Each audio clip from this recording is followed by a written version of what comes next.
नमस्कार। रामायण की कथा में एक बार फिर से आप सभी का हार्दिक स्वागत, अभिनंदन। आज के इस वीडियो में आप सभी के सामने प्रस्तुत है मेघनाथ वध के आगे की कथा। बढ़ते हैं कहानी की तरफ। अपने पुत्र इंद्रजीत की मृत्यु का समाचार सुनकर रावण दुखी एवं व्याकुल होकर विलाप करने लगा। फिर पुत्रवध के प्रतिशोध की ज्वाला ने उसे अत्यंत क्रुद्ध कर दिया।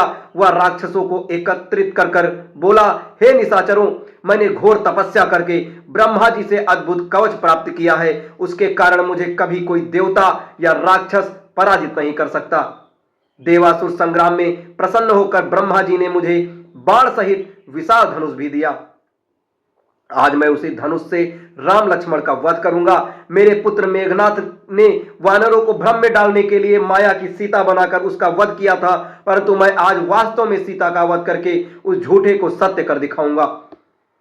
इतना कहकर वह चमचमाती हुई तलवार लेकर सीता को मारने के लिए अशोक वाटिका में जा पहुंचा। रावण को यह नीच कर्म करने के लिए तैयार देखकर रावण के एक विद्वान और सुशील मंत्री सुपार्श्व ने उसे रोकते हुए कहा, महाराज दशग्रीव, आप प्रकांड पंडित और वेद शास्त्रों के ज्ञाता हैं। क्रोध के वशीभूत होकर आप सीता की हत्या क्यों करना चाहते हैं? किंतु क्या क्रोध के कारण धर्म को भूलना उचित है?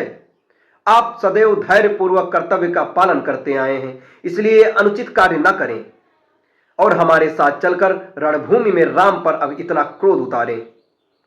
मंत्री के वचन सुनकर रावण वापस अपने महल लौट गया।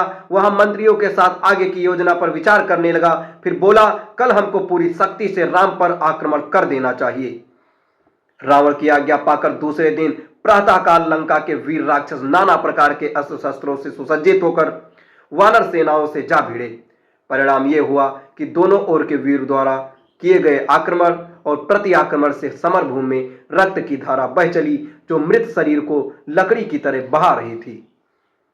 जब राक्षसों ने वानर सेना की मार मारकर दुर्गति कर दी, तो स्वयं श्री राम ने वानरों पर आक्रमण करती हुई राक्षस सेना का देखते देखते इस प्रकार सफाया कर दिया, जिस प्रकार से तेजस्वी सूर्य की किरणें रात्रि के तम का सफाया कर देती हैं। उन्होंने केवल आधे पहर में 10,000 रथों, 18,000 हाथियों, 14,000 अश्वारोही वीरों और 2 लाख पैदल सैनिकों को मार गिराया। जब लंका में इस भयानक संहार की सूचना पहुंची, तो सारे नगर में हाहाकार मच गया। राक्षस नारियां अपने पिता, पति, पुत्र, भाई आदि का स्मरण करके भयानक क्रंदन करने लगी, रोने चिल्लाने लगी। रावण ने क्रुद्ध, दुखी और शोकाकुल होकर महोदर, महापार्श और विरूपाक्ष को युद्ध करने के लिए बुलावा भेजा।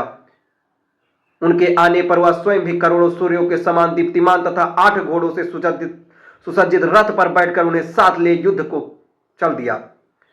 उसके चलते ही मृदंग, पाह, शंख आदि नाना प्रकार के युद्ध वाद्य बजने लगे। महापार्श, महोदर और विरूपाक्ष भी अपने अपने रथों पर सवार होकर उनके साथ चले।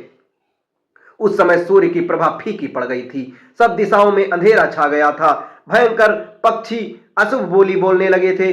धरती कांपती सी प्रतीत होने लगी। ध्वज के अग्रभाग पर गिद्ध आकर बैठ गया। बाईं आंख फड़कने लगी। किंतु इन भयंकर अशुभ लक्षणों की ओर ध्यान न देकर रावण अपनी सेना सहित युद्ध भूमि में जा पहुंचा। अब इसके आगे की कहानी, रावण और भगवान श्री राम की लड़ाई, आपको अगले वीडियो में बताई जाएगी। तब तक हमारे साथ बने रहें। धन्यवाद।